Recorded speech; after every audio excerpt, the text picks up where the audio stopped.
I watched several of your interviews that you did earlier. I read articles about you. So it's nice to Oh, thank meet you. you in person. Well, thank you. We've been to a lot of different places, so we're glad to be able to do this. So I don't know how closely you follow the news, but the Amache Internment Center, Amache, thank you for helping me with that. It became a historic landmark Yeah, I know a that. week ago. Oh, just a week ago Yes, they've on been. the 18th. Oh, they've been planning that for a long time. Yeah, it just happened. Okay, they made it a historic land. Mm-hmm. A historic landmark, yes, under the National Park Service. How wonderful! Yeah. They've been planning that for quite a while. Yeah, I read the president signed it Good. last Friday. Yeah. Oh, that's wonderful. Then this might help. You say it's wonderful. Obvious question, why is it? Why is it wonderful? Why is it so important to you? Well, it's practically my whole life now, I guess it's because of my parents. They said this was something we had to do. It's called goman. And you do something that you have to do it, and this is something we had to do, and that's what we were living with, and that's why I'm fine. I'm okay. When before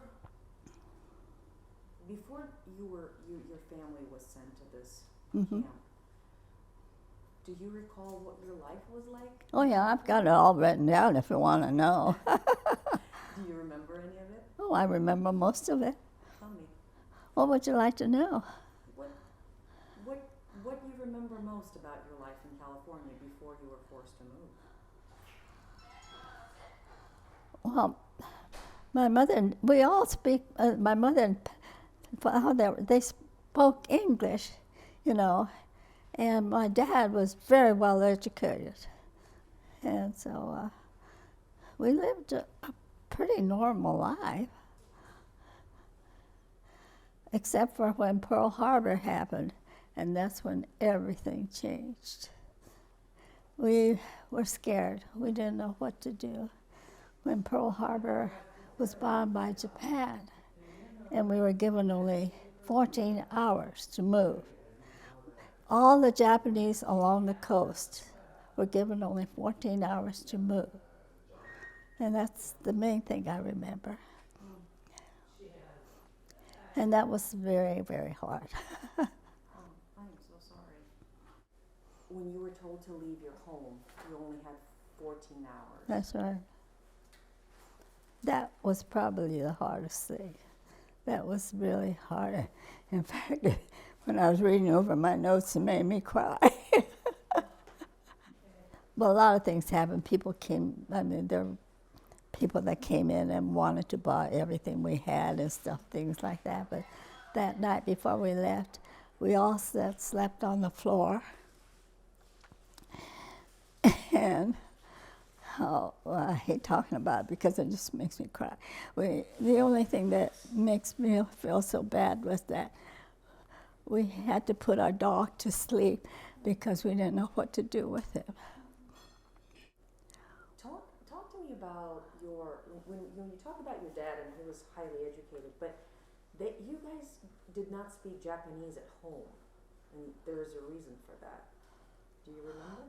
Well, my parents we didn't speak as a whole as Japanese. We spoke English, but when my great-grandparents always came to live with us, and they lived across the street, I learned an awful lot about the language, the food, and customs, and things like that. How did you feel about it?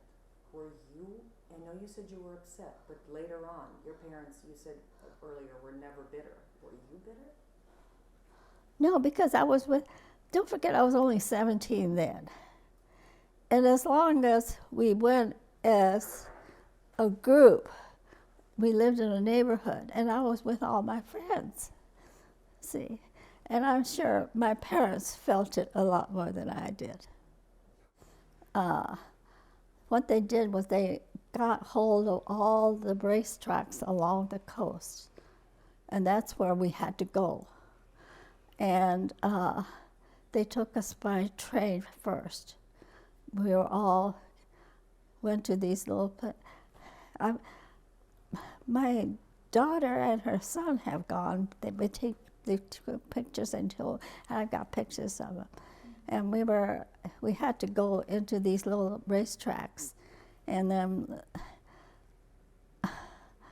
I could describe it, but I'm not going to.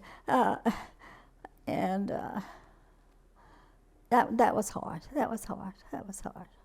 It just, when I read over the notes, it just makes me cry.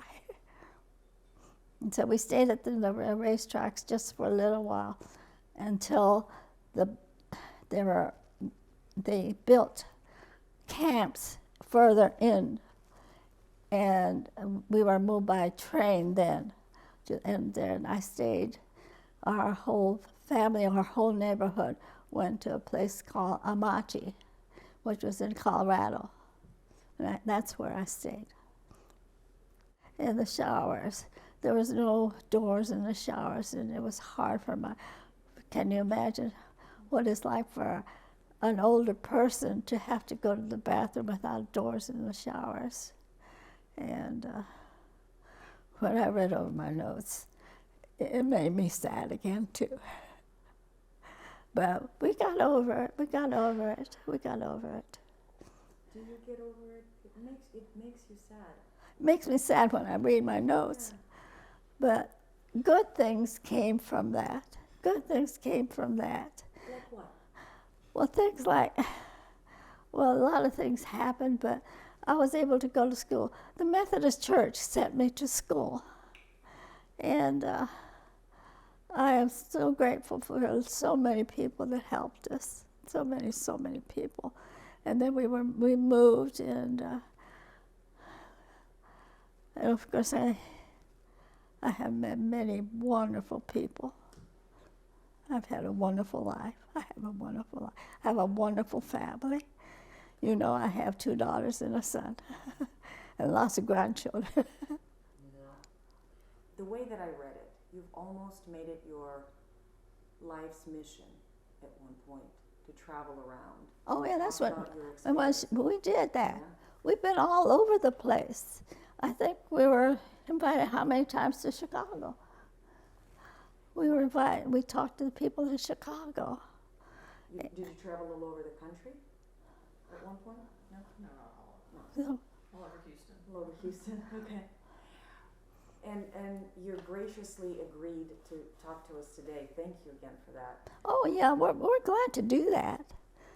It's something I know Ann and I both feel that this is something we want to do. We want more people to know it and be in textbooks and things like that. Why is it important that people remember what happened? Why is it important? I don't know. It's in all the textbooks. And then you people come, and a lot of people, we've been invited all over the place. They want to know about it. And we have talked to so many different people. We've been to some beautiful homes. And so many times when we give our speech, I look around and the people are in tears. So they're sympathetic too. And they wonder how we got along all right, things like that.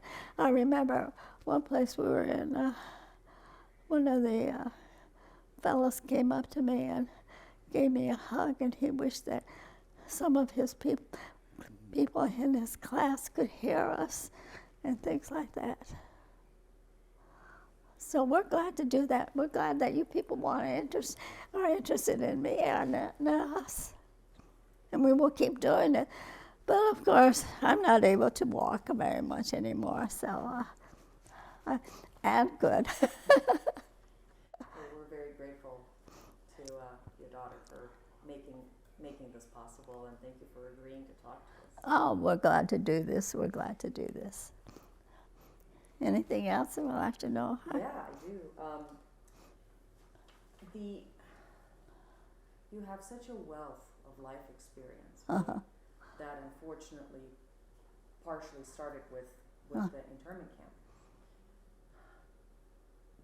Looking at the world now, do you think that we as a country have learned to be better? Have we learned to be different?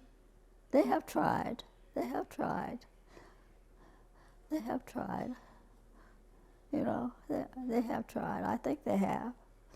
I think a lot of people have been doing things differently. So now, because it's going to be a national landmark and it will be preserved for future generations, when someone walks into that place, what do you want them to think about? What do you want them to consider? Do you think? What do you want them to know or remember? Well, I think a lot of them remember what might have happened to them too, you know. And they come up and tell us what happened to them. And they tell us their story. It's amazing. It's amazing how many people have come up and talked to us. When people come up to you, what do they talk to you about? Things that happened to them, happens to friends of theirs, and things like that. I know it's difficult to go back in time, and you've mentioned that it's emotional for you still to talk about it. No, that's all right.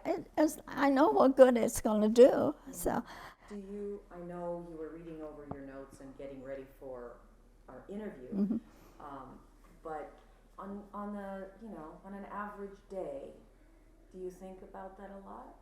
not a lot, but I think about it. I think about it. That is I don't think I'll ever be bitter. No? No, I don't think I will ever be bitter. I have gained so much from my experience there that it's something that actually it made me better. Not bitter, but better. Otherwise, I wouldn't be here. How did it make you better? To appreciate other people who've had the problem I have, and it makes me feel better. It does, and I hope other people feel the same way. Well, I think a lot of us have a lot to learn from you. Thank you. I want to ask you about you speaking English at your house, because I was listening to an interview, and at one point you said that your parents preferred speaking English, and there was a reason for that, because you said they were wanting to be American. Oh, yeah. The rest of the parents sent their children to Japanese language school on Saturday. My parents never did that. They never expected us to go. If I wanted to go, I could go. But I never wanted to go. Why spend Saturday? Your parents wanted you to be 100%. But yeah, they wanted me to be. Say that. Yeah, they wanted me to be 100% American. And they always encouraged that. And I always spoke English to them too. So I've never learned how to speak Japanese very well, very well. did you ever regret that? What? Did you ever regret that? Yeah, Speaking Japanese? yeah, I really do. I wish I could have spoke more Japanese.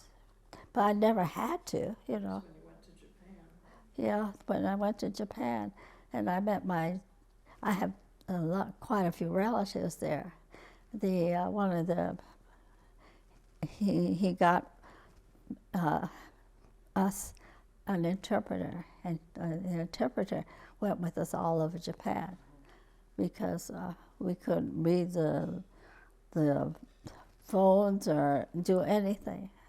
So did your parents consider themselves American or Oh, yeah. Japanese American? both. Both. Yeah, both. They could speak Japanese very well, and English too. English too. Is there anything